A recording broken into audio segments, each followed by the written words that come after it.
안녕하세요, BS 오디오입니다. 오늘은 포칼의 신제품 솔로6 스피커를 리뷰하기 위해서 자리에 했는데요. 오늘 되게 다양한 게스트들을 모셨는데 각자 인사 부탁드리겠습니다. 네, 안녕하세요. 리듬스토어의 조경준 대표입니다. 네, 안녕하세요. 리듬스토어의 주래건 팀장입니다. 네, BS 오디오의 박동석 팀장입니다. 안녕하세요. BLS의 조신원 주임이라고 합니다. 어떻게 또 이 조합으로 이렇게 모였어요? 또. 그러니까요. 네. 참 각자 별로 보고 싶지 않은 얼굴인데 아니, 대표님이 이제 우리나라에서 포칼을 가장 많이 판매하는 그런 대리점이라고 들었는데 이거 사실인가요? 맞나요? 상당 부분 판매를 담당하고 있죠. 상당 부분인가요? 1등인가요? 네. 전체 파이의 상당 부분. 거기까지 하시죠. 알겠습니다. 네. 박동석 대표님이 오늘 또 이런 엄청난 또 이 신제품 갖고 나왔는데 이거 어떤 제품이죠? 포칼의 솔로6라는 모니터 스피커인데 포칼의 프로 모니터 스피커 라인업 중 플래그십에 해당하고요. 앞전에 있었던 솔로6B의 후속 기종이라고 볼 수 있습니다. 솔로 6B에서 솔로 6가 된 거네요. 그렇죠. 2세대로 업그레이드 되면서 뒤에 BE라는 알파벳이 빠지고 솔로6라는 이름으로 나오게 되었죠. 솔로6B라는 이름에서 저는 BE라는 알파벳이 빠졌기 때문에 혹시 베릴리엄 트위터가 아니라 다른 트위터를 썼을까 했는데 그건 아니더라고요. 그러니까 이름은 B가 빠졌지만 베를린 트위터다. 네, 오히려 업그레이드된 베릴륨 트위터가 사용이 됐습니다. 그러면은 그러니까 이제 가격대가 이게 얼마죠? 한국에 출시가 되지는 않았는데 아마 한국에 들어오면은 한 세트에 이제 400만 원에서 500만 원 선이 되지 않을까 싶습니다. 와, 그러면 이게 경쟁 제품은 뭐가 있어요? 경쟁 제품은 이제 현업에서 다른 브랜드랑 같이 판매를 하고 있는 말씀해주세요. 일단 경쟁 기종이라고 하자면 제일 크게는 아담의 S 시리즈가 있죠. S 시리즈. S2V가 이번에 소개할 솔로6와 좀 경쟁되는 기종이라고 볼 수 있습니다. 근데 대표님 그것도 많이 팔지 않아요? 진심으로 나왔는데 지금? 아니 사실이긴 한데 그럼 그 두 개가 경쟁인데 어떤 차이가 있고 또 사실 이 포칼에서 기대되는 거는 뭐다? 뭐 이런 게 좀 있나요? 리셀러 입장에서 아담과 포칼은 확실히 다른 컬러를 보여주는 스피커이기는 해요. 그쵸, 예. 조금 더 어쿠스틱하고 따뜻한 음색은 포칼에 좀 더 가까운 것 같고 좀 더 약간 트렌디하고 힙합이나 R&B, EDM 같은 음악을 좋아하시는 분들은 아담이 좀 더 어울리는 것 같아요. 그래서 절대적으로 뭐가 우위에 있다라고 표현하기는 좀 애매하지만 그런 컬러의 다름이 있을 수 있다고 볼 수 있습니다. 지금 약간 EDM 힙합 지금 아담 얘기하는데 약간 입이 좀 실룩하셨던 그쵸. 것 같은데. 왜냐면은 프랑스가 또 EDM의 나라인데 사실 뭐 좀 그래도 이 업계에 또 이 종사자이시고 수입사에 종사하시는 주임님이시니까 네. 설명을 좀 해주시죠. 포칼이라는 회사에 대해서. 포칼이라는 회사가 원래 드라이버 유닛 만드는 걸로 유명한 회사였어요. 지금도 그래서 헤드폰이라든지 카오디오라든지 이제 유닛이 들어가는 제품들에서는 최상위 라인을 담당을 하고 있고 이제 오디오 엔지니어이자 이제 저널리스트, 이제 언론인인 자크 마요리 설립을 했는데 포칼이라는 드라이버 만드는 회사와 JM랩이라는 완성 제품을 만드는 회사를 함께 경영하다가 두 개의 회사를 하나로 합치면서 이제 포칼 JM랩 지금의 회사가 탄생을 하게 되었습니다. 그러니까 원래 포칼은 드라이버만 만드는 회사였고 JM랩이 스피커 완제품을 만드는 회사였는데 네. 둘 다 자크마이어를 만든 거고 이제 그걸 합쳐서 포칼 JM랩 뭐 이런 식으로 했다라는 거예요. 네, 맞습니다. 그러다가 지금 이제 포칼이라는 네이밍으로 아예 통합이 됐고 그렇게 오래되지 않은 걸로 알고 있어요. 포칼이라는 이름만 쓰게 된 게. 그쵸. 그래서 예전 박스들 보면은 이제 포칼 JM랩이 함께 찍혀 있는 박스들도 많이 있었어요. CMS까지만 했어도 그렇게 찍혀 있었던 걸로 기억을 하고 있거든요. 그쵸. 예. 네. 포칼이 이제 드라이버로 유명하다 보니까 카오디오나 하이파이에서도 이제 유명한데요. 예를 들자면 프랑스 브랜드인 푸조나 르노 자동차에도 기본적으로 포칼 스피커가 기본 탑재되어 있고요. 이 신제품이 좀 이전 세대하고는 뭐가 달라진 거예요? 신제품으로 출시가 되면서 이제 트리오 6B, 트리오 11B 이 제품들이랑 같은 라인업에 있었는데 그 제품들은 이제 포커스 모드라고 해서 모니터링 모드를 바꿔줄 수 있는 기능이 탑재가 되어 있었어요. 근데 아무래도 상대적으로 먼저 출시가 된 솔로 6B나 트윈 6B에는 그 기능이 없었거든요. 이제 ST6 라인으로 솔로 6, 트윈 6 이렇게 출시되면서 이제 솔로 6랑 트윈 6에도 포커스 모드가 탑재가 되었습니다. 그러면 그 전 라인업에 전부 다 이제 포커스 모드가 들어가게 된 거네요? 네, 맞습니다. 근데 조금 다른 거는 트리오 6B, 트리오 11B는 기본적으로 3웨이 제품이다 보니까 그쵸. 3웨이에서 2웨이로 바꿔주는 포커스 모드라면은 이제 트윈 6랑 솔로 6는 이제 2웨이에서 풀레인지 스피커로 바꿔주는 포커스 모드가 들어갔다는 게 조금 차이점이라고 볼 수 있습니다. 아니 그러면 근데 이제 포커스 모드는 주로 어떨 때 사용을 하나요? 혹시 그 플레인지 스피커에 대해서 들어본 적은 있으신가요? 네, 그렇죠. 들어는 네, 맞죠. 들어는 맞죠. 플레인지가 말은 사실 풀 레인지, 그러니까 모든 레인지를 표현해 준다는 이야기인데 사실 그렇지는 않고 음악에서 가장 전쟁터인 중역대를 중점적으로 표현해 주는 스피커가 플레인지 스피커예요. 대표적으로는 오라톤의 5C 같은 모델이 있고 되게 많은 유저들 스튜디오에 구비되어 있는 아반톤의 믹스큐브 같은 제품이 아, 믹스 큐브. 그런 제품들이 전부 플레인지 스피커이고 이 솔로6와 트윈6에도 트위터를 제외한 우퍼의 원채널로 플레인지의 표현이 가능하다. 그것이 바로 포커스 모드라고 이해하실 수 있습니다. 오. 진심이에요? 절반 정도는 진심이었습니다. 네. 아, 그러면 포커스 모드로 들어가게 되면 트위터는 사용 안 하고 우퍼로만 소리가 나온다는 건가요? 네, 맞습니다. 이제 플레인지 스피커로 들어가게 되면은 우퍼 유닛 하나로 저역대부터 완전 고역대까지는 아니지만 고역대까지 재생을 해주게 되고요. 플레인지 스피커의 사용에 대한 찬반 논란이 조금 있어요. 그게 왜 그러냐면은 스피커를 한 조 더 놓음으로써 인해서 그 어쿠스틱을 해칠 수 있다. 아, 그 룸 이 그쵸. 환경이 예. 각이 달라버리니까. 그렇죠. 예. 이제 이런 곡면 같은 것들이 다 이제 스피커의 굴절, 해절 이런 거를 신경 써서 만든 디자인일 텐데 가구가 하나가 더 들어감으로써 그거를 방해한다는 거죠.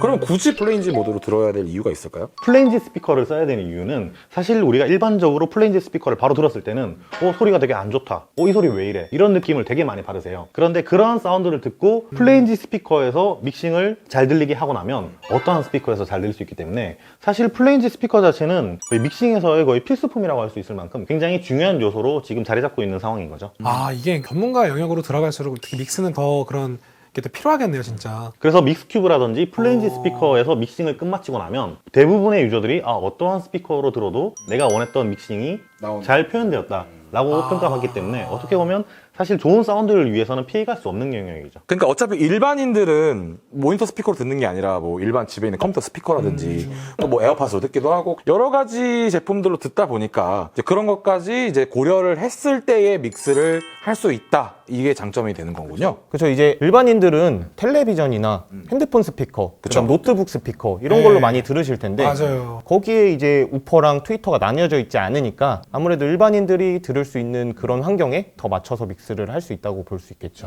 그거를 이제 한 스피커에서 지금 다 해결을 해준다는 거잖아요. 아, 네, 맞습니다. 이제 스피커에다가 별도의 스위치를 연결해서 그 스위치를 온오프 함으로써 원래 이제 2웨이 방식과 이제 플레인지 방식을 전환하면서 쓸 수가 있습니다. 그러니까 포커스 모드를 이제 쓰는 건 이제 이 스위치가 별도로 있어야지만 되는 거네요, 그러면?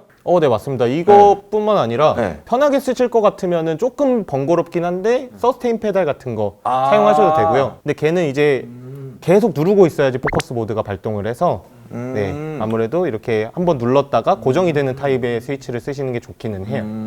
원래 솔로 6B가 그러니까 소비자들 반응은 어땠어요? 실제로 제가 그 녹음실에 한번 트리오 6B를 데모를 하러 간 적이 있었는데 네. 솔로 6B를 이미 사용을 하고 계시더라고요. 아, 거기서? 네, 그래서 저도 궁금해서 여쭤봤어요. 솔로 6B 사용을 하고 계시는데 뭐가 부족하셔서 트리오 6B로 업그레이드를 하시려고 하시냐 물어보니까 그분이 답변이 제가 좀 인상이 깊어서 기억을 하고 있는데요. 솔로 6B로도 충분히 믹스가 가능하지만 고객들이 이제는 집에서 솔로 6B를 쓰고 있으니까 녹음실에 솔로 6B가 있다는 거를 좀 불신을 한다는 거예요. 그래서 본인은 이걸로도 충분히 믹스가 가능한데 손님을 받아야 되니까 업그레이드를 하신다고 하시더라고요. 그럴 수 있지. 트리오 6B 얼마죠? 트리오 6B는 이제 한 800만 원 정도. 네. 거의 이거에 거의 그렇죠. 사실 저번 리듬스토어 영상에서도 제가 솔로6B 영상을 한번 같이 출연한 적이 있었잖아요. 제가 굉장히 좋아하는 제품이어서 그랬다는 게 첫 번째였고 그 다음 두 번째는 일단 제 개인적으로는 포카라면 그 브랜드 자체에 공신력이 있어요. 포카라면 일단 믿고 쓴다. 이게 참 어떻게 보면 어폐가 있는 표현일 수 있지만 저한테 포카는 그런 의미거든요. 그래서 그 몇 달 전에 열렸던 그 2022 코바쇼에 참석을 했었어요. 네. 그때 예청해볼 기회가 있었었는데 역시 포칼은 포칼이었고 그리고 솔로6B는 솔로6로 업그레이드돼서 역시나 더 좋은 사운드를 들려주었구나라고 느끼게 된 저한테는 계기가 됐던 기회였습니다. 그러니까 실제로 현장에서 듣고 죽인다, 업그레이드 됐는데 정말 좋네라는 거를 느낌 받으신 거예요? 그렇죠. 사실 포칼 스피커를 들었을 때 그 취향이 조금 다르다라고 해석을 할 수 있지만 스피커 사운드 자체가 별로다라는 평가는 저 역시 그리고 많은 유저들 역시 그렇게 느끼진 않았었으니까요. 그날 조금 아쉬웠던 게 사실 솔로 6는 있었는데 그 구형 솔로 6B가 없었잖아요. A/B 테스트를 못 해봤어요. 네. 현장에서 이게 뭐가 달라졌다라는 걸 느낄 수 있었으면은 훨씬 더 좋았을 텐데 하는 그런 아쉬움이 조금 남아요, 저는. 이거 귀로 구분이 가능한가? 제 느낌은 어땠냐면 사실 컬러 자체는 솔로6와 솔로6B가 가진 컬러는 거의 동일했는데 레인지의 표현력 자체가 굉장히 달라졌더라고요. 네, 그래서 조금 더 선명해졌고 사실 10년 만에 나온 스피커인데 좋아지지 않았다라고 하면 사실 포카 자체에 문제가 있다고 볼 수 있는 거예요. 그렇죠. 그래서 저는 개인적으로 사이사이에 조금씩 빠졌던 대역이 촘촘하게 채워졌다는 느낌을 굉장히 강하게 받았어요. 제가 포카의 또 솔로6 하면은 사실은 이 역동형 트위터하고 베릴륨 소재 이게 굉장히 특징적인 건데 특장점이 진짜 있는 건가요? 이제 포칼 스피커들은 기본적으로 트위터는 다 역돔형 구조를 채택을 하고 있어요. 역돔형으로 하면서 얻을 수 있는 장점은 보통 이제 스피커에는 트위터의 웨이브 가이드라고 해서 이제 소리를 어느 방향으로 내보낼 건지 가이드 역할을 해주는 그런 모양들이 이제 디자인되어 있거든요. 근데 이제 역돔형으로 트위터를 설계를 하면서 웨이브 가이드의 역할을까지 같이 하고 있다고 보시면 되고요. 애초에 그 모양이 그렇게 생겨버렸으니까. 그렇죠. 예. 근데 이제 역돔형으로 유닛이 겉보기에는 이제 드라이버만 보이는데 뒤에는 이제 자석이 있거든요. 이 자석과의 이제 결합을 더 용이하게 해서 찰랑거리는 고음을 얻을 수 있는 장점이 있습니다. 그러니까 찰랑거리는 고음이라고 하면 완전 초고역대에 울리는 그 파형 고역대까지 표현을 잘 해준다 이런 의미로 받아들이면 될까요? 그쵸. 이제 리듬 스토어가 아무래도 드럼 매장이다 보니까 그쵸? 하이햇이나 심벌 같은 데서 중요하게 생각하는 그런 대역대가 믹스할 때 잘 들린다고 보시면 될 것 같아요. 그러면은 그 소재에 관련해서는 굳이 베릴륨이라는 소재를 써야 했나 되게 특이하잖아요. 뭐 구하기도 힘들 거고 가격도 비쌀 거고. 사실 뭐 베릴륨이라는 단어를 오늘 처음 들어봐서 아 그래요? 저도 포칼 전에는 처음 들어봤습니다. 아 네. 네. 베릴륨이 어떤 그 소리에 좀 특장점이 있는 거예요? 이제 아무래도 고역대가 이제 찰랑거린다는 표현을 썼었는데 주파수가 높은 대역인 거잖아요. 네. 그럼 이제 시간당 이 유닛이 움직이는 횟수가 많은 건데 네. 그거 같은 경우는 소재가 단단할수록 갖는 이점이 많다고 볼 수가 있어요. 단단할수록 이게 더 잘 움직인다는 건가요? 그렇죠. 정확하게 낼 수 있다는 뜻이죠. 아, 네. 근데 이제 에너지가 저음에 비해서는 약하거든요. 그렇죠. 네. 그래서 유닛은 또 얇아야 돼요. 거기에 이제 음. 최적화된 소재가 베릴륨이라고 할 수가 있습니다. 이렇게 좋은 베릴륨을 전 라인에 쓰면 좋겠지만 아무래도 가격이 가격이 비싸다 네. 보니까 이런 하이엔드 제품에만 사용이 되고 있습니다. 그럼 지금. 어느 모델부터 써요 그러면? 딱 지금 보고 계신 솔로6 라인부터 사용이 되고 있습니다. 3,400은 써라. 그렇죠. 네, 이제 영상을 마무리해야 될 것 같은데 각자 소감이 어땠는지 한번 한마디씩 해주실까요?